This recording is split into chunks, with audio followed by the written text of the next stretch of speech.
Good morning. On behalf of the Partnership for Strong Communities, welcome to the 2025 Connecticut Affordable Housing Conference. My name is Chelsea Ross, Executive Director here at the Partnership. I'm so excited to be kicking off this year's conference.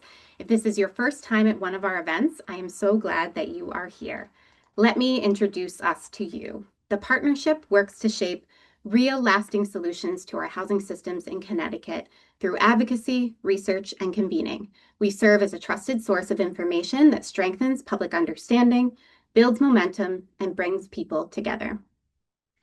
We envision a Connecticut where everyone has a safe, stable home that's affordable to them in an equitable community of their choice. Our guiding principle is simple and powerful. Housing is a human right. Our mission comes alive through partnerships. We collaborate, convene, and nurture relationships because durable progress happens when we work together. We are committed to advancing policies and practices that reduce disparities in our housing systems, in our communities, and within our own organization. We ground every strategy in facts. Reliable data allows us to confront myths, challenge assumptions, and shift the narrative towards solutions that reflect the lived experiences of Connecticut's residents. And we stay focused on long-term impact. We prioritize approaches that strengthen affordability, opportunity, and sustainability for this generation and the next. Our work spans the full housing stability continuum, from homelessness to long-term affordability, opportunity, and choice. Our North Star is clear: fewer people living without homes or in unsafe, unstable, or unaffordable conditions, and more people living in healthy, affordable homes in thriving communities across our state. So how do we move closer to that vision? A strong housing system requires a holistic approach that integrates four things: affordability, creation, choice, and stability. Everyone deserves to afford a home without sacrificing their other basic needs. Connecticut must expand our supply of homes and ensure that a range of options exist in our communities. And people deserve the protections and supports that prevent displacement, eviction, and homelessness. This is how we build a housing system that reflects our needs and our potential. Affordability is Connecticut's Achilles heel. The median household spends more on housing than the national average. Half of Connecticut renters are cost burdened, meaning they spend more than 30% of their income on housing, and over a quarter are severely cost burdened, spending more than half. Connecticut continues to be one of the most expensive housing markets in the country, with the 15th highest median home price and the 9th highest median rents nationwide. Low-income households face the greatest strain. Connecticut has a shortfall of over 93,000 affordable homes for our low-income families. The gap between income and housing costs keeps widening at a pace that outstrips the national average. Renters earn, on average, less than 2/3 of the hourly wage needed to afford a two-bedroom apartment in our state. So what does it really take to afford a rental home in Connecticut today? The average fair market rent for a modest two-bedroom apartment is $1,842 per month, with some areas of Fairfield County topping $2,600. A Connecticut renter needs to earn $35.42 an hour to reasonably afford the average two-bedroom rental home. This is more than double the state minimum wage of $16.35 and far higher than what many essential workers earn, those who keep our communities running. In reality, the average renter in Connecticut earns just $22.69 an hour, not enough to afford a two-bedroom apartment, and not even enough to afford the average one-bedroom apartment. Connecticut's housing stock presents its own challenges. The state has the 5th oldest housing stock in the U.S., with a median age of 58 years. Preserving existing affordable housing is increasingly urgent. Of the state's federally assisted homes, more than 4,500 have affordability restrictions expiring within the next 5 years. Connecticut is also building far fewer homes than it once did. Last year, the state added about 6,000 housing units, a 20% decline from 2023, and well below the late 1990s and early 2000s average of 8,600 new homes each year. Single-family homes continue to dominate. They make up about 65% of Connecticut's housing stock, and over 90% of land is zoned for single-family homes by right. Rental housing options are unevenly distributed. In 41% of our census tracts, rentals make up less than 20% of the housing. These constraints limit housing choice and make it harder for families, particularly renters and low-income households, to find homes that meet their needs. This is a snapshot of the challenges and opportunities shaping housing in our state, but there's so much more to the story.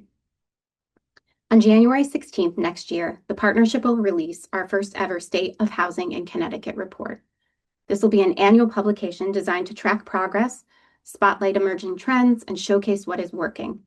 It's a tool for policymakers, advocates, funders, local leaders, and community members, anyone who is committed to building a stronger, more equitable housing system.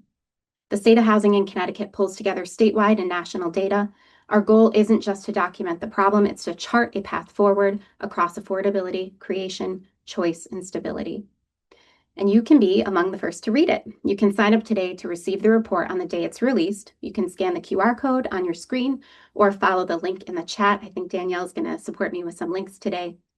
We hope you'll join us in using this report to turn data into action and help move Connecticut closer to the vision of homes for all. So what's in store for you at the CAHC? This is our 6th year of the conference. We launched in 2020 at a moment when virtual gathering was the only way to stay connected, and it quickly became a space for statewide learning and collaboration. What started with a strong 300 participants in our first year has now doubled. More than 600 of you are joining us this year with over 100 speakers bringing local, state, and national perspectives. The growth of the conference reflects something important. Connecticut's housing community is more engaged, more aligned, and more energized than ever. As we celebrate this milestone, we also recognize that our work is more urgent than ever. Across the country, we're watching a troubling shift: falling federal investment, rising criminalization of homelessness, and an erosion of tenant protections. These changes affect real people, families working multiple jobs, seniors on fixed incomes, young people trying to put down roots, everyone. The new Continuum of Care Notice of Funding, which provides essential funding to communities working to address homelessness, was released this past Thursday, and it mirrors that trend. It significantly reduces support for permanent housing options and compresses the application window, creating challenges for communities already stretched thin. This coincides with a broader federal trend toward criminalizing homelessness rather than investing in housing, with the administration prioritizing punitive approaches over evidence-based solutions like supportive housing. These policy shifts deepen instability for unhoused individuals and undermine decades of progress toward housing-first strategies. And this reinforces what many of us already know. When federal leadership wavers, states and local communities are the front line of housing stability. At the same time, Thursday evening, the Connecticut General Assembly passed HB 8002, an act concerning housing growth, which now awaits Governor Lamont's signature. The passage of this bill marks a significant step in addressing our state's housing crisis. It includes several key provisions designed to support housing growth, modernize outdated local requirements, and encourage communities to plan proactively for future housing needs and more. It's important and incremental progress, and we're grateful to the legislators, staff, advocates, and community members who helped make it possible. But it's also clear that this is just the beginning. The bill lays a foundation, and now we must build upon it with the urgency that this moment requires. This moment calls on us to deepen our commitment. Connecticut has the ability to set a powerful example for inclusive, community-centered solutions that meet our most pressing housing needs. Our hope for this year's CAHC is that it's a source of clarity and creativity. Over the next 2 days, you'll hear ideas, research, and stories that challenge us to think differently about what is possible. You'll meet leaders who are building new models of housing, strengthening protections for tenants, expanding affordability, and imagining solutions that honor the dignity and humanity of every Connecticut resident. Together, we can continue building a future where everyone in Connecticut has a safe, stable, and affordable place to call home. We have some amazing sessions lined up for you today. In just a minute, you'll hear from our opening keynote panel focused on how Connecticut is shaping the narrative around housing. We'll have a brief 15-minute break. We'll meet back here at 11 for our legislative roundtable. There is a lot to unpack from the special session and what's in store coming up. Following a 30-minute lunch break, we move into our afternoon breakout sessions from 1 to 4. You'll have 9 sessions to choose from, covering topics including public housing preservation, rental assistance innovations, and homeownership in tribal communities, and more. Lastly, you can join me tonight at 6:30 at Bridgeport's Park City Music Hall for a Release Eve book reading event with Jamie Madden, author of Bittersweet Lane, Creating Homes in the Housing Crisis. A community development professional with expertise in housing development and public policy, Madden blends gripping memoir with sharp policy insights to expose the brutal history of housing in the U.S. and the tools we already have to fix it. The event is free, but you do need to register, so we'll put a link for that in the chat as well as a link to order Jamie's book. Tomorrow, we'll be back here on Zoom for 9:30 for a federal landscape briefing from national housing leaders, followed by another full afternoon of 12 breakout sessions from 11 to 4. The conference will close online at 4 p.m., and we're looking forward to many of you joining us for our in-person networking reception in Hartford tomorrow evening at 5:30, where we'll also be recognizing our 2025 Here for Housing ambassadors. We are so proud to recognize these amazing people for their advocacy, leadership, and unwavering dedication to the housing movement.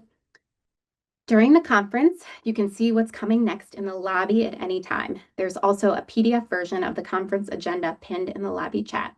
And don't worry, all sessions will be recorded and made available on our YouTube channel post-conference. So if you just can't choose between breakout sessions, you'll be able to catch up with them later. Through this conference, we hope you'll join in on the conversation here and also at hashtag CAHC 2025 across social media. Now, for some thank yous. I want to take a moment to recognize the incredible team here at the partnership. Their dedication and passion are behind every detail of this conference. A special thank you to Danielle Hubley, who has led so much of the planning for these 2 days. If you're presenting or attending or you've come to the conference in the past, there's no doubt that you've interacted with Danielle. I'm grateful every day to work alongside this team with Amy, Alicia, Sean, Danielle, Samila, Carlene, Michelle, and Kayla, who you'll see throughout the conference. And thank you to our behind-the-scenes heroes, Jane, Greta, and Don, who keep everything running. We are also deeply grateful to our generous sponsors who make this conference possible and free for all of you to attend. So thank you to our presenting sponsor, the Connecticut Housing Finance Authority, a key partner since the very beginning of the CAHC. Thank you as well to our visionary sponsor, Wells Fargo. We are so proud, I am so proud to have Terry Floyd, their Senior Social Impact Specialist, serving as the chair of our board of directors. We also want to recognize our champion sponsors, the Melville Charitable Trust, Connecticut Department of Housing, Liberty Bank, La Rosa Building Group, Key Bank, Capital for Change, Webster Bank, Cohn Resnick, and Robinson & Cole. And our many foundation sponsors, which I will recognize a bit more tomorrow, and our investor sponsors who will be highlighted throughout the conference. Finally, thank you to all of our supporters. Please head to the conference webpage to learn more about all of our generous sponsors' work and how you might partner with them. These are the folks that are making investments of time, talent, and treasure to change the housing trajectory here in Connecticut. And if you'd like to support the CAHC or the partnership, you can. You can make a donation by scanning the QR code, visiting the link in the chat, or by texting Here for Housing, all caps, no spaces, to 44321. You can also browse and bid on a silent auction that will end during our reception tomorrow evening. A link for that is in the chat too. You don't have to come to the reception to participate in the auction if you see something that you like. And save the dates for CAHC 2026. There's nothing to be sad about when the conference ends this year. We'll be back November 16th and 17th next year. All right, enough of me. Let's get into it. The way we talk about housing, whether in a town hall meeting, on a neighborhood sidewalk, or across social media, shapes how people understand the need and the solutions. Our language influences public perception and determines which ideas take hold. So we want to know, where do you get most of your housing news or information? You should see a poll that popped up on your screen. Go ahead and choose the ones that shape your understanding the most, because the places we get our information influence how we think about housing, whose voices we hear, and what we believe is possible. We'll leave that poll open for a couple more minutes as I start to introduce our keynote. It's a fitting way to open this conference by centering one of the most powerful tools we have for change, the stories we choose to tell. And with that, it's my pleasure to introduce our moderator for today's opening conversation, Mercy Quay. Mercy has built a storied career in journalism, communications, and public affairs in New Haven and across Connecticut. After working in both the public and nonprofit sectors, she founded the Narrative Project, bringing high-quality communications to mission-driven organizations who seek to do good in the world. They're also responsible for all our branding. Her work has spanned equitable education, undocumented students' rights, public sector communications, and narrative change. At the heart of Mercy's work is a deep commitment to social change and to elevating stories that are often overlooked. Shaped by her own experiences growing up in Newhallville as the daughter of a Ghanaian immigrant on one side and a first-generation college student on the other, and finding her voice in journalism and public storytelling. She's also a professor of digital journalism at Southern Connecticut State University, a former columnist with both Hearst and the Connecticut Mirror, and she holds a bachelor's degree in journalism and a master's in public relations from Quinnipiac. Please join me in welcoming Mercy. Thank you. And thank you so much for having me. I think that I will also just add to that because if there are any Bobcats on the call, they'll feel very slighted if I didn't say I was also a professor of public relations at Quinnipiac University. So thank you all. Thank you, Chelsea, for having me. Thank you to the Partnership for Strong Communities. I'm really excited to be here. And you all are all in for a really impactful conversation. We've got a powerhouse panel for you all today. And I think it's really important to lean into what Chelsea talked about in the beginning. It was like the best way, perhaps, for us to have this conversation to kick off this conference is to talk about the language around housing. And so, the stories that we tell each other about housing, they're never neutral, right? Narratives decide who belongs and who belongs where and what resources are allocated or considered scarce and which policies are considered common sense. They shape whether we see housing as a human right or a commodity. And they influence not just legislation, but the way neighbors see each other across that fence line. Narratives aren't just about hashtags and headlines. They are the scaffolding of our public imagination, truly. They live in town halls and at kitchen tables and in the quiet judgments that we pass about who deserves a home. And here in Connecticut, that scaffolding is still under construction.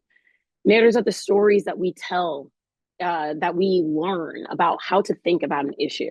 And when it comes to housing, we know that there are many stories told, some by policymakers and landlords, some by renters and by advocates. This morning, we're pulling back the curtain about those narratives, which ones dominate, who gets to author them, and how we can rewrite them together. You'll hear from journalists who have crafted stories to set public opinion, advocates who organize communities most impacted by housing injustice, and leaders working to change not just policies, but the language and values behind them. Our task this morning is clear: to build narratives rooted in equity, evidence, and lived experience. We must build narratives that are strong enough to carry the vision of housing justice forward. Because the right story told at the right time can move more than just hearts. It can move policy, practice, and power towards the homes every one of us deserves. And with that, I'll go ahead and introduce our dynamic panel of speakers. First, we have Marisol Bello. She has spent a career championing stories and voices of people with lived experience so they can lead in creating the solutions that help every family thrive. First, as a career journalist, most recently at USA Today, telling stories of families working to make ends meet. And then she moved into the nonprofit world where she leads housing narrative strategies to change hearts and minds about those living on the brink and move people towards action. A first-generation American from a Caribbean family full of colorful storytellers, Marisol is originally from the Bronx and still lives on the East Coast with her family today. Now, Jenny Monk is no stranger to New Haven housing. She is the Connecticut Mirror's children's issues and housing reporter. She covers a variety of topics ranging from child welfare to affordable housing and zoning. Jenny grew up in Arkansas and graduated from the University of Arkansas School of Journalism in 2017. She began her career at the Arkansas Democrat-Gazette, where she covered housing, homelessness, and juvenile justice on the investigations team. She moved to Connecticut in 2021, and I think I can speak for everyone here on the call that it feels like so much longer than that you've joined us here in the Nutmeg. And then we have Camila Vallejo, who is a bilingual communications specialist for the Eviction Lab. where she is passionate about making housing research clear, accessible, and useful for everyone. Prior to joining the lab, Camila covered housing issues for the Connecticut Public Radio, and that was through a grant funded by Report for America, a national service program that places journalists in local newsrooms to dive into uncovered issues. She's a proud Yukon Husky and has happily called Connecticut home for more than 20 years. And finally, we have Dr. Shannon Whitaker, a postdoctoral associate at the Center for Innovation in Social Science at Boston University. Her research explores the intersection of place, race, health, and history. Now, she is thinking mostly about, or maybe more recently, about the socio-political processes such as gentrification's impact on the health of marginalized communities of color. Shannon's current work evaluates how systemic forms of racism, discrimination, and dispossession have evolved and how these systems of oppression affect neighborhoods and their residents, while also assessing the potential policies and practices that aim to undo the impacts of racism. She's originally from what she likes to call the pre-gentrified Crown Heights, Brooklyn, and now calls New Haven home. Thank you all so much for joining us here for this panel today. And that was a great deal of information to offer about each of you. You're all accomplished. You're all amazing women with such a deep breadth of experience and background here on housing. And as we think about narrative, some of us who author it through articles, some of us who research it, right? I'd like to spend a little bit of time grounding us in that definition of narrative for this call, right? So when we say narrative, I think we're not just talking about one single story, but instead that voice that shapes how we see the issues all around. So this is a jump wall, and a lot of my team, though I use sports analogies, tell me that I don't use them well. So I will say this is a jump ball. I hope I use this well, and anyone can pick it up. We'll get started with just this first question. Tell me how you define narrative in the context of housing, but more specifically, what myths keep resurfacing in our housing conversations, and why do they stick so easily? I can jump in first if you'd like. First, I just want to thank everyone for this morning. I am so excited to be here with you all today. And Mercy, thank you so much for moderating us and bringing this all together. So I'm gonna talk about it in kind of two ways. The first is I really loved your description of narrative as the scaffolding of our imagination. I'm going to use that and I'm going to credit you because that is a brilliant, wonderful description, right? And in its most basic form, narratives are the collection of stories that you hear, that we see. It's in our everyday lives. It's everywhere, and it shapes our world's view. It shapes how we think about the world, how we feel, and most importantly, how we take action. So that's sort of that's how I look at and approach narrative work. And I will say that for the housing space, I'm going to maybe flip a little bit your question about the myths, and talk a little bit more about maybe the through line narrative that I can see for all of our work. Because in housing, we work on housing affordability. We work on programs for first-time homeowners to build wealth. We work on homelessness. All of these things are connected. And to me, the connecting narrative is all around how everyone needs a safe and stable place to call home, a safe and stable place to live. And that foundational narrative affects how we can talk about we all need a safe and stable place to live that we can afford at every income level. We've entered the realm of affordability. We all need a safe and stable place to live, and that's why we need to invest in housing and supportive services. Now we've entered the homelessness world. We all need a safe and stable place to live so we can live healthy lives. Now we've entered housing is health. We all need a place and stable place to live so that we can build our wealth. Now we've entered first-time home ownership land. And so there is a through line narrative that connects all of our work because so often we in our sector, because we're approaching housing in so many different ways, we can tend to silo ourselves, but there is a shared narrative there that we can all be advancing regardless of where we fit in the housing space. So I'll kind of kick it off there and then I'll throw my own jump ball. Yeah. And I think that's excellent. I think when we talk about through lines, it really does speak to this sort of Crenshawian approach of intersectionality. And so I very much appreciate that. Shannon, I saw you gesture towards your mic. How do you see that? It's such a good talent to have as a moderator. Uh, yeah, I was gonna kind of piggyback on what Marisol said. Narratives for me in the context of housing are the personal truths that of how we experience housing and the ways that it shapes our individual and collective daily lives. I think I'll pick up the jump ball around myths. I think like one that sticks out to me is the idea that building denser, more affordable housing will ruin neighborhoods and communities. Another one that sticks out to me is that housing is hard for some people to get because they don't work hard enough or they don't manage their priorities or their finances well enough to deserve housing.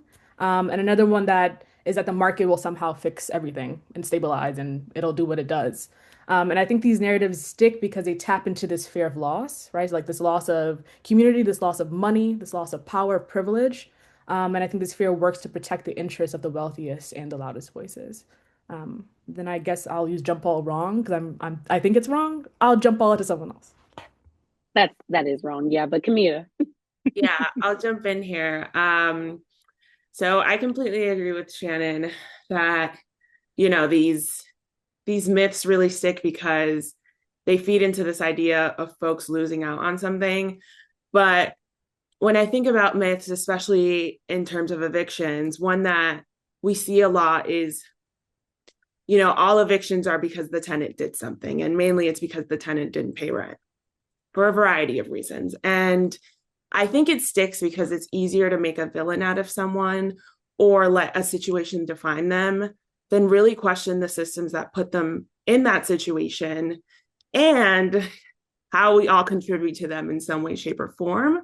I think oftentimes when the end result is eviction, we ask, well, what did the tenant deserve to, or what did the tenant do to deserve that? Instead of asking, what does this say about the housing market? What does this say about wages and how they're not on par with rising rents?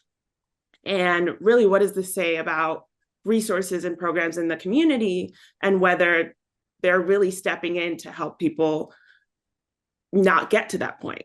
So I think it's, they really stick because we're not seeing the bigger picture of why people are in these situations.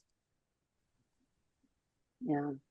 Yeah, no, I think that's true. I think for me, the other thing I think about, and 8-30G, which is a Connecticut affordable housing law, I think is a good example of this. A lot of housing policy is really complicated and really wonky. So if someone has a simple explanation of why this policy is bad, even if that explanation is sort of rooted in misinformation and things that aren't true, I think it's easy for that to stick rather than kind of going through the nuances of complicated policy. I think the other thing I wanted to mention when I'm thinking about the narrative of housing is obviously there's the politics, there's the policy, and I think another through line is kind of the human impact. And I'm not thinking here of health or financial stability, although of course those things are important. I'm thinking of the ways in which the place we live, our home, helps define the person that we are. So I think a lot of people find identity in home. It's the place you rest, it's the place you interact with your family, it's your spot of self-expression. And as I'm speaking with people who are experiencing housing instability, I think I hear a lot of versions of this has shaken my sense of self, whether that's people talking about how anxious they are and how they can't recognize themselves anymore, or kids talking about, I don't have a bedroom to decorate. And I think that's a really important moment of growing up. and I'm going to tie this back to the myths again. I think to some degree, right, when people who are already stably housed think for whatever reason that is going to be threatened, that their neighborhood is going to become less, as Shannon mentioned. Again, whether that's rooted in misinformation and misunderstanding, you can kind of appreciate why that might be scary, right? If you genuinely believe that that's going to happen. Yeah, and I think that, there is this sense of, the way we think about these narratives might, to the point that you're making, Jenny, change depending on where you're from, where you commute for work, right? Where you grew up versus where you live now. There is this difference of narrative and then understanding of the narrative, particularly as it pertains to housing, whether you are urban, suburban, or rural. And I'll just take a couple answers on this one. Can folks give me a sense of like what the differences are in some of that and some of those narratives depending on where you might be? I actually wasn't reaching for it then, but I can hop in. Um, I think they, as you said, like across contexts, the story shifts. For me, like in urban spaces, I would think that the argument is more around scarcity and displacement, right? Displacement pressures. People need stability, not speculation. I think suburban, it feels like housing defines in some ways like a community's identity. So some of the arguments could be like, growth should strengthen the community and not threaten it. And I think rural. And again, correct me if I'm wrong or if I'm missing something, but housing keeps towns alive, right? Housing should support families and local economies and not markets. Um, so I feel like again, across context, these things are different, but it does feel like the through line is the same, right? Which is housing is for people and not for profit. It's a necessary component of how we're able to live our lives and how we're able to age in place and raise families. Yeah. Marisol, are you seeing that differently through your work at the Housing Lab? We are seeing some similarities.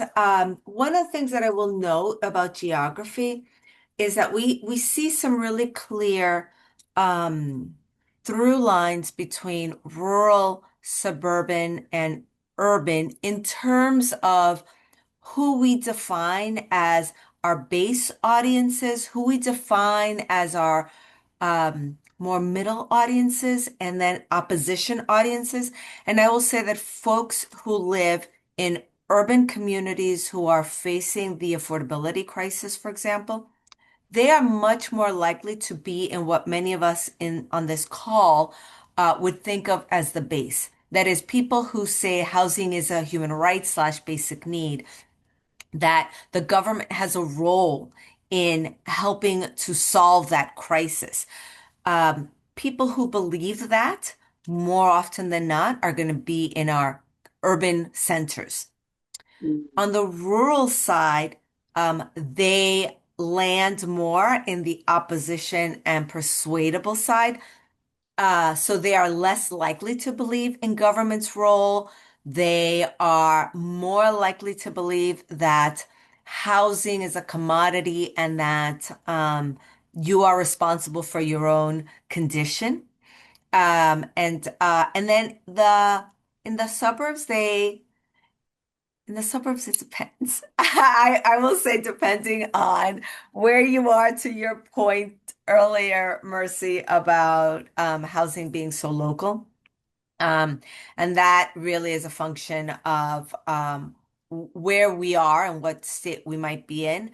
Nationally, it tends to fall actually more in the sort of middle persuadable space, Mm. and that depending on whether your suburb is a higher income suburb or a lower income suburb, that also has an impact. And so what we are seeing in terms of where you live is where you fall in the base, persuadable, or opposition camp. So it just depends on kind of the more about the audience.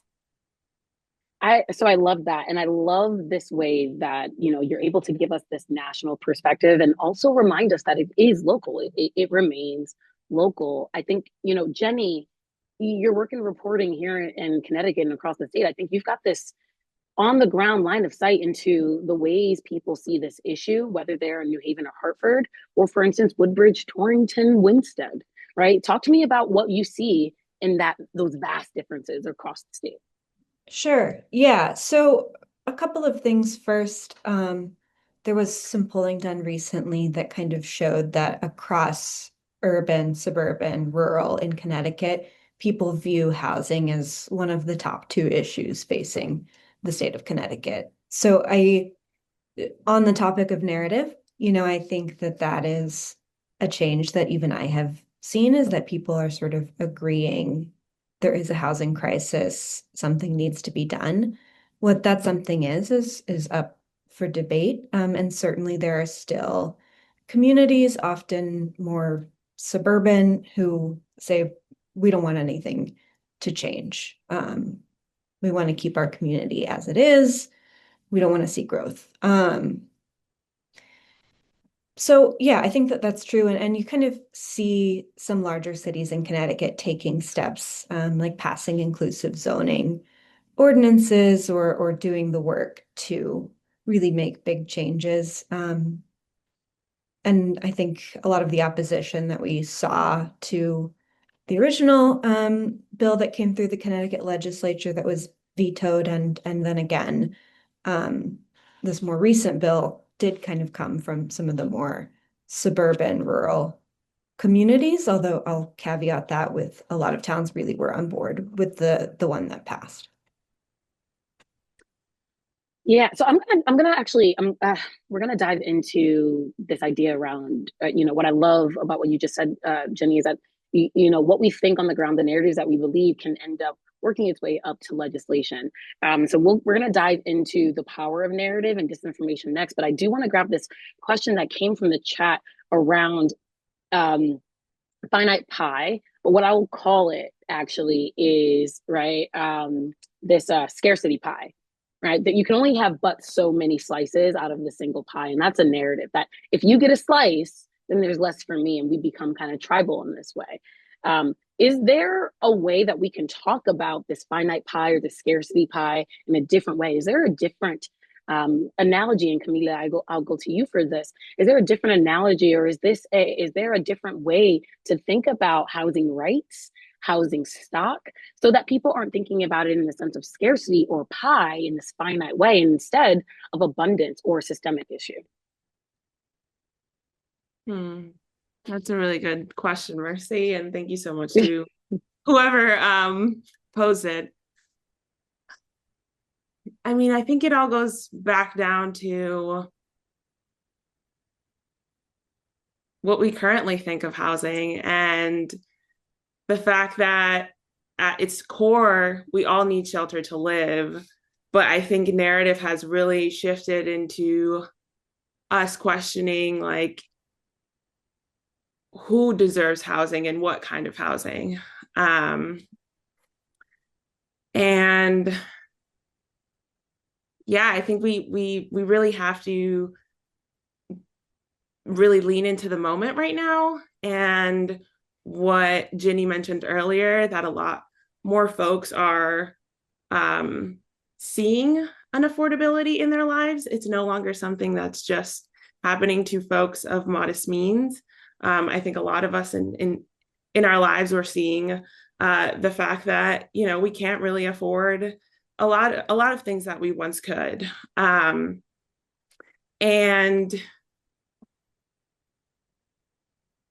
I think it's really leaning into that, and also leaning into the fact that evictions and homelessness are the results of a failed housing market. So we can't just look at affordability, something that we're all unaffordability, something that we're all experiencing now, but we also have to look at the big picture and seeing, the results of what happens when someone is unstably housed. I've been seeing this narrative a lot lately on social media, that a lot of us are just a couple paychecks away from a situation like that. And I think looking at it like that and framing it like that really opens people's minds up to, okay, we can't just address unaffordability. We have to address the whole the whole pie, so to say. But I'd definitely love to hear from the rest of the panelists on this issue. Yeah. You know, I I am reminded what you offered just then, Camila, reminded me of this line from, I think it's Paid in Full, but my friends from Brooklyn and the Bronx on the call will likely correct me. Everybody eats beef, right? This idea that like we don't have to think about this in the sense of scarcity. It's not slices of a pie. Everyone gets a pie, kind of thing. If again, my friends from the Bronx and Brooklyn on the call, if I'm wrong on that reference, please let me know. But I will dive in, and Camila, I'm going to stay with you because we know that narratives aren't neutral, right? Just like everything that proceeds off of the human tongue, it is shaped in the human experience and your specific perspective, right? And so, if narratives aren't neutral and they shape power, I want to talk about who has the microphone, who sets the frame, and which voices are left out. And so, Camila, the question I have for you is, far too often opponents of housing use short, sharp, fear-based messaging that spread faster than facts. And we know this to be true, and it's actually quite effective. As someone who works in message development, it's quite effective. So, talk to me about how we respond without reinforcing their frame. Right. So I'll speak a little bit to the strategy at the lab, the eviction lab, and an example that we saw recently. And I think I'll start with saying that we found that the best way to challenge these myths is really to, lean into the facts and what we do know and what's real in front of us. So one example recently is that we started to get a lot of questions about squatters, an increase of those cases, and squatter rights. And this was at the same time that a lot of cities were seeing an influx of immigrants. And the news cycle was really interested in this growing quote unquote squatter crisis. So much so that we started to see social media pages on it. We started to see bills proposed in different states to address or change the eviction process to protect landlords and property owners if there was a case like this. But when we got called to speak on this, we immediately responded with what we actually knew. And there was nothing in our data that showed that there was an increase of these cases. And we didn't know of any research on this to really be driving that claim. And even if, squatter rights was something that people were taking, were implementing, people need to live in the home for several years in order for that to, cover them. So, it was an effort. First of all, it was a scare tactic to stir fear around new members in our community. And it was a way also to, I guess, try to change the eviction process, even though already in many states it's very landlord friendly. So our strategy was really to call it for what it was and to give the information that we had, which was there's really no data backing this. And, thank you for that. I think it's really interesting because when even in the political sphere, every 4 years during the presidential campaign, we see so much disinformation, not backed by facts, so much to the point where facts aren't compelling to people anymore. And Shannon, I often find it being, some of the hardest work is finding facts that are compelling to minority communities and communities of color, right? And so talk to me about the work that you're doing. And, when we do hear from, loud minorities on housing, not the minorities in the sense of minorities of color, but loud minorities in the sense of the NIMBYs, right? When we do hear, loud minorities dominating that conversation, how do we reclaim that space for majority? The majority that is comprised of people of color and from low-income backgrounds. Yeah, that's a great question. I think when a loud minority dominates the conversation, I think the goal is to resist, to rebalance, and to reclaim the narrative. And all of that collectively, again, requires people telling their personal truths. So I would like to believe that most people want practical housing solutions, right? Like whether that be stable homes, whether that be fair rents, whether that be communities that actually meet their needs. And we can't really let the noise from that minority drown them out. So I think it first requires mobilizing the majority, right? The renters, the workers, the families, and uplifting their stories. I think those personal truths work to cut through the BS a lot. I think second, it could look like reframing the narrative and leaning on sh shared values. So going back to that idea that we all want fairness, the stability, and the right to own a home. I think owning a home is a basic human right. We all deserve a stable home, and I think when we set that foundation, the loud minority has to react to that truth instead of denying it. So I think those shared values are a helpful guiding light.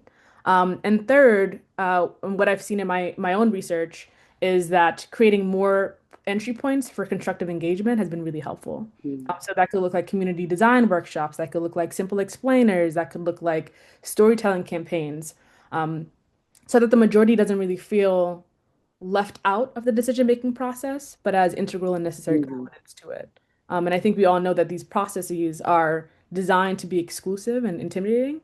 And I think when the majority feel like they belong, we have the opportunity to kind of elevate and change the narrative to the majority.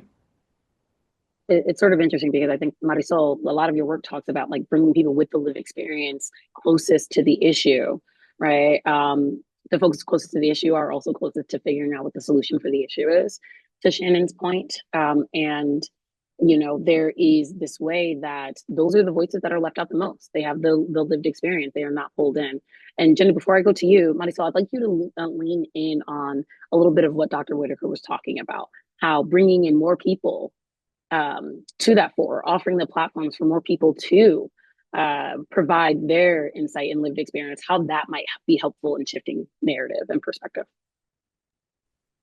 Yeah, I appreciate that. It's interesting. I was when Camila was talking about sort of how we fight disinformation. It was 100%, right? I mean, one of the things that is really important about thinking about how we respond to disinformation is through and values-based stories. We have a tendency in our field to want to do myth busting. Like they said this, but it's not that, it's this. And that doesn't work. Y'all, I love y'all, but that doesn't work. And if anything, we're actually causing more harm than good. Because if I were to say to all 200 and something people on this call right now, do not, do not think of a pink elephant in a tutu decoration on a desk because that decoration of a pink elephant in a tutu on a desk is zany. Don't think of the pink elephant in the tutu. It's a zany decoration. I'm a guess pretty well that many of you are thinking about a pink elephant in a tutu on a desk, even though I just told you not to. That's what myth Frankly, hard busting enough that does. we all just manifested it. We all just manifested a pink elephant in a On your tutu. desk. Okay, that's what we do when we myth bust. We are Mm-hmm. are arguing from the frame of the opposition. It's a defensive posture, right? Offense means that we are telling, as Dr. Whitaker mentioned, we are telling stories with through authentic voices of people who are experiencing the issues. We are telling effective stories that marry the lived experience with facts and data. It's telling the stories together, not one or the other, and not repeating it from the frame of the other side, but really talking about what you get. What is the vision? And I want to clarify a little bit because effective storytelling is not sitting in trauma. Effective storytelling is not repeating somebody's story and doing the whole thing that often woe is me and the violence. Effective storytelling is saying, when we have homes we can afford, this is what you get. Families whose kids are doing great in school, who have a place where they can practice the school play and do their homework. Effective storytelling is When you have supportive services and homes that we can afford, people are getting the healthcare that they need, right? Yep. That's effective storytelling through those authentic voices. And so it really makes a difference how we tell these stories when we are trying to fight. It becomes really effective when we try to fight disinformation. And actually, I just want to add three more really quick, concrete things we can do, right? One is treating narrative and shaping narrative and advancing narrative and fighting disinformation as core infrastructure, as core to our work. That's the first thing. This is not project based. We're not going to change people's minds by a little project here, a little something there, a little sprinkle, sprinkle. I mean, it has to be foundational. The second is we need to train ourselves to tell these effective stories that Dr. Whitaker and I are talking about right now, right? And then the third is really looking at how do we lift up those authentic voices to tell those effective stories. So I'll just kind of pause there. Mhm. I mean, it's excellent. It truly is. And I think, what it reminds me of is this conversation happening in message development for nonprofit organizations. It's and this idea of effective storytelling, encouraging journalists to not to turn the camera effectively, right? So, Marisol, to your point of it not being rooted in the trauma, but it being rooted in the triumph, right? Like let's lead from not a deficit, and also pulling in something you mentioned earlier. I believe Camila, it was you. This idea that why are we focusing on the individual, not the system? So this conversation of what's happening in mission-driven messaging is let's turn the camera. Instead of focusing it here on the oppressed, let's turn it and look at the oppressor, right? And figure out what the system is so that we are focusing our attention here and not here. And to that point, Jenny, I think there's a lot of confusion around what is reporting and what is editorializing. There's a lot of confusion around how to distinguish between fighting that disinformation and actually shifting underlying narrative. Can you talk to me about the relationships of those things and how we can distinguish? Yeah, sure. Yeah, first I just kind of want to follow up on one thing that Marisol said. Yeah, I think it's a great point to talk about. We need to look at triumphs. We need to look at solutions. And that's sort of a growing bit of the journalism industry, solutions-focused journalism. I will say I often find myself asking advocates, experts, folks who are pointing out problems with the system. Well, who is doing this well? What examples can I look to? And there's not an example available. So I think, just kind of speaking as a journalist to a group of housing experts and advocates, those things are really helpful to me in kind of telling a narrative that is not so focused on the negative and on the oppressed. Mercy, as you mentioned. I think I also kind of see my job as misinformation and shifting narrative are sort of inextricably intertwined. In that I really believe that if we can be having truthful and honest conversations that are based in fact, we can find solutions more easily. So I do think that sort of pushing back against that misinformation is really an important job of a journalist, an important piece of what I do. Yeah. Yeah. Um, I feel compelled to offer this sort of anecdote of the orphan crushing machine. Do folks know about this? Okay, so it is about this idea of like turning the camera. Oftentimes on the 6 p.m. news or whatever news station broadcast or otherwise you're listening to, we talk, there might be a story as absurd as, 13-year-old raises money to disable the orphan crushing machine. And everyone's congratulating the 13-year-old who raised money for stopping the orphan crushing machine without thinking, why is there an orphan crushing machine?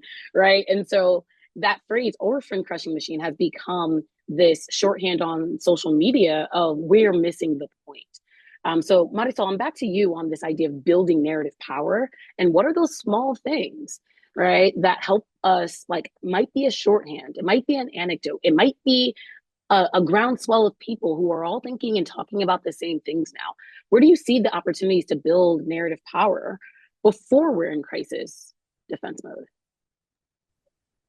Yeah, thank you, Mercy. And also, I want to clarify to Ginny's point that when I was talking about the myth busting and the pink elephant, that's us as advocates, because our role as advocates is very different than a journalist's role, right? And so I'm speaking very much as a longtime former journalist, that there is a distinction in our roles and our goals, which I think is an important one to know. Because we are actually, our work as advocates is to move people to action. And that's where the kinds of stories we tell become really important. That's not the role of a journalist, right?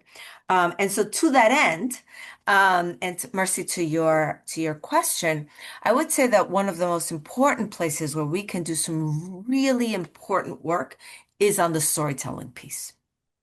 Is how are we telling stories that are rooted in values, that are values based, that move people to understand the broader issue, and then not just understand it, but then take an action on it, right? Because again, that's what we're moving toward. And that's where personal story, the personal story of the success, right? To Ginny's point of the programs that are successful for people. They're not successful for people because um, we're going to just focus on the budget line item of a program, right? Like it housed 10,000 people, right? Yes, that's success. And what did it mean for those 10,000 people? That's the success part. And so, how are we, in a very concrete way, looking at how do we tell those kinds of stories? So, it could be that we really think about and engage in training each other. I'm going to repeat some of the things that I said earlier. How important it is to train each other to make sure we're telling those stories in those effective ways. I think people get we need storytelling. But I think the nuance is how we are telling the story to move people to action. And then I think the other piece is really thinking through very concretely how we're lifting up the voices of people with lived experience. Mm-hmm. And that could be Mm-hmm. through social media. That could be through creating storytelling networks of people in Connecticut, for example, or pick your city where you're really digging in and training and paying people to learn how to tell their truths and their effective stories. And so those are two ways to really think about in very concrete terms what opportunities could look like. Marissa, can I just uplift one thing that Marisol said, Yeah. which is talking about how I think the phrase you used was to uplift the voices of people with lived experience. I think as storytellers, as people interested in housing narrative, often we sort of can default to the giving voice to the voiceless idea. And I just really love acknowledging that these folks have voices, they have experiences, they have opinions. And our job is to uplift those, not to sort of replace them. I mean, thank you for that, because, again, in message in narrative development and message development, particularly for nonprofits, we've been moving away from this phrase of empowering, right? And it's like, yeah, we seek to empower. Well, that assumes that there's, not inherent power in these communities that wasn't already taken away from them. So it is just uplifting the inherent power instead. And so I deeply appreciate that. And I think what we're talking about is a conversation about imagination, right? Like, we have to be imaginative. Jenny, to your point, if there aren't examples, right, advocates are figuring out how to imagine something greater, and in housing in an intersectional way. Camille, I'm coming to you because in that idea of imagination, I'd love to know from you, what language or imagery have you seen that actually helps people imagine a more just housing future? Yeah. So I'll speak a little bit to what we've seen at the lab that has been effective. And one example is we often use the term Scarlet E to describe the long-lasting impacts of an eviction filing, even if there is no judgment at the end against the tenant. And I think that very small, thoughtful, phrase that we gave to an eviction filing, it really stays with people because we often see that people continuously use it, and really describes the impact, because it's like a mark or a tattoo that can follow you for years and years on end and really limits your housing opportunity. Another example of this phrasing, sorry, I think Patty asked what the expression was, and it was Scarlet E to describe an eviction filing. And back to my other point, another phrase that we often use is that the rent eats first, to describe the idea that oftentimes folks are foregoing, paying for food, paying for medical expenses and their prescriptions in order to pay their rent. And that is the reality for most folks across the country when they're living paycheck to paycheck. And I think it really helps fight that narrative of, folks are not prioritizing paying their rent and keeping up with their bills. Like, no, the reality is that wages are not keeping up with the cost of housing, and oftentimes people are suffering in other areas because of it. And just because you use the word rent, I'd like to tackle a question from the chat. And this one's from Daniel Reben. I love this question because I think it really gets to some of the narrative that we interact with. Is home ownership a human right, and should it be guaranteed by the government? Let's jump all this. Anyone can come off of the mic and tackle it as they see fit. So I'm not gonna speculate on whether homeownership is a human right and how and if the government should step in. That's just not really my role. But I did want to flag, like, one of the interesting narratives I have seen in Connecticut related to this is within the tenant union movement. For those who aren't familiar, there's been a really marked increase over the last few years in tenant groups at individual apartment complexes organizing. They've gotten some local wins, as well as more recognition, I think, on the state level. And I think one of the interesting narratives around that is that they're sort of shifting the view of a rental home from, they're saying it's not a stopover on the way to home ownership. But this is someone's home and they deserve the rights that should come with a home is kind of the shift that I've seen. And I think that that's really interesting because the reality in our country is that lots and lots of people spend their entire lives renting. And of course, there are lots of resources put into home ownership, but I've also heard from advocates who are kind of questioning, should we face this reality and say what resources can we put into rental housing, just because such a huge portion of our population rents and they will rent their entire lives.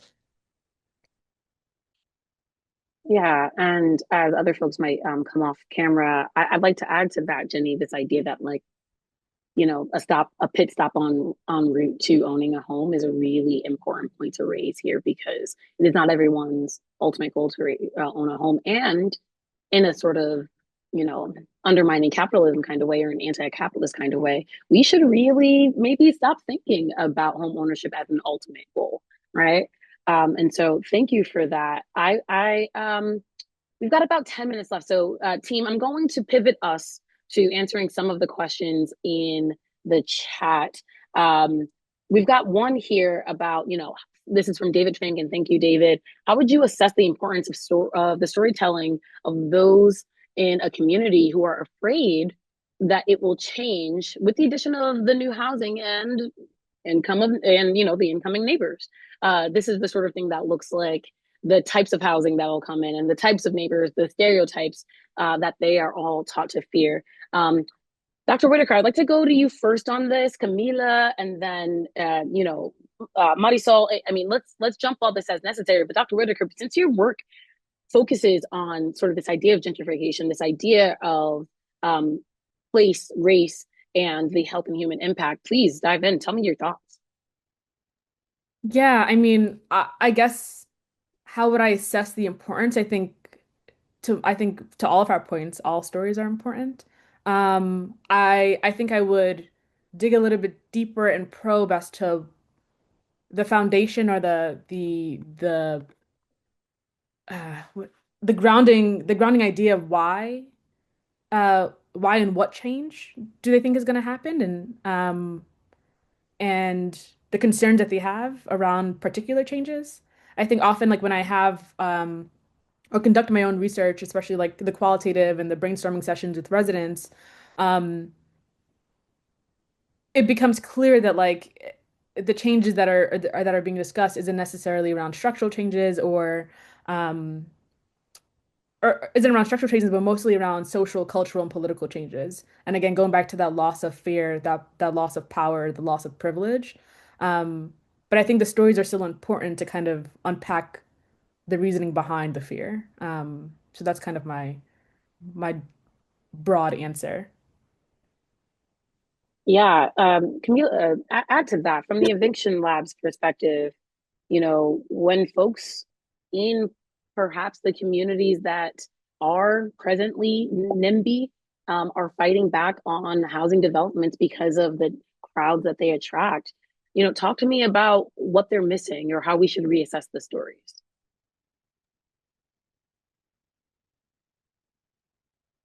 Yeah, I mean, I guess let me ask you just to quickly clarify, are you asking, what are folks in that mind frame missing to really see the full picture? Yeah. Yeah, I mean, I think zoning, kind of going back to something that Jenny said earlier, zoning is very complex to understand. And I think it's a space that has a lot of myths because it's a lot easier to say, this is going to change your community than to really go into the itty bitty details of zoning and what it means. I mean, even my time reporting and now at the Eviction Lab, zoning is one of those subsets of housing that I'm like, wow, no wonder like only a few people are really digging into this and going to community meetings because this is not appealing. So I think it's number one, really understanding what zoning is and what it does and why it's important. And then number two is understanding that, there are benefits to diversifying your community and adding, different housing options, and that it doesn't all look the same. I think a lot of times when we're talking about zoning and change, I think people think that like a 30-story building is coming into their community, and that's not true. If we were to zone for different multifamily housing, you could just have a couple duplexes on the street. Your downtown could just have, commercial buildings on the street level and then a ton of beautiful apartments above it. So I think it's understanding what that looks like, and then also the different benefits. Like I think there was a case that I followed during my time reporting where the folks really pushing for it was like, we just want our communities to thrive, to have different opinions, to have different cultural experiences, and that's why zoning is so important. It changes our schools. It really, it gives our children different opportunities to interact with people from different communities. It just changes so many other things than just housing, and I think it's helpful for folks to see that. But it's something really missing from the conversation. And to Jenny's point earlier, it's really hard to find those stellar examples to give folks to understand the benefits of zoning change. Yeah, and I think that, there is this sort of relationship, and we've got a number of questions piling in. We're not going to get to everything, folks, but um, we'll do our best. I think that there's this sort of two sides of the same coin, right? There's the fear of the gentrification of communities, which is a completely valid fear. And then there's this fear of sort of what I would just call like the browning of the suburbs, right? Like two sides of the same coin. Marisol and Dr. Whitaker, dive into those pieces for me. I can jump in. I will say that when we think about how we want to persuade people, the most effective way or the least effective way, let me start there. The least effective way is to lecture them and to say, listen, you need to think this way, right? That's the least effective way. The most effective way is really leading with curiosity. Why do they think the way they think? What are the values? They may have something somewhere, but it requires a certain amount of curiosity, of patience for us to understand underneath it what could be happening as well. Because once we get to the more of the heart of why they feel the way they feel, maybe it's like, this is the wealth of my home and I'm scared of it having any kind of impact. And that actually applies across the board, regardless of race. If you are a brown person, I grew up in the Bronx, the only wealth my parents had was in their two-story brick row house. And they didn't want anything that was going to threaten that because that was the only wealth they had. So it applies across the board, right? But there could be for us, it's really about trying to understand, like, tell me where you're at. Why are you feeling the way you're feeling? This is part of the narrative research, frankly, that the lab does across the board. And then the second piece of that is once we have a better sense of like what are the values they're holding and why they feel the way they do, acknowledge their fear, acknowledge their concern. And I'm not saying you're right. I'm worried about the browning of XYZ. No. I'm just saying, so I hear that what you're really worried about is, and then XYZ, right? Whatever that's gonna look like, but that we acknowledge it instead of saying, no, you're wrong, right? Or Mm-hmm. if you pick the thing. And then circle back to where we are, right? So you care about your community being really stable and safe. I love the cat, Camila. Yeah. You care about your community being stable and safe. Well, one of the biggest ways, or one of the strongest ways that we can do that is when all of us have a home that we are stable and safe in. Or for some NIMBYs, it's also listen, like we're going to pay for this thing either way. And there's this great documentary where the line is, if you don't want housing in your backyard, you're going to have homelessness in your front yard, right? And so then that's also a value, frankly, right? And so leading with that curiosity versus the lecture is going to be really important for how we bring people into our understanding or into the That's understanding that excellent. we have. That is excellent. Thank you so much. Dr. Whitaker, I'm going to um, have you kick off our closing rounds here because we've got about 2 minutes before I need to give the mic back to the good folks at the Partnership for Strong Communities. But I'd like us to be future thinking for a moment. What is the narrative that we want to create for the future ahead? And we're just going to start with you, Dr. Whitaker, kick it to you, Jenny, Camila, and then Marisol, you'll close us out. Is it like what narrative you want for the future? Is that what you said? Yep. I think like amplifying what Marisol just said, like we should be telling stories that point toward a future where housing isn't treated as a privately owned commodity, but as a publicly available resource, where housing is a basic right that allows people to raise families, to be in community, and to age securely in place. You, Jenny. Yeah, I mean, I would love to be writing more frequently about the solutions that are working for folks and people who just love their communities and have housing and feel really good about it.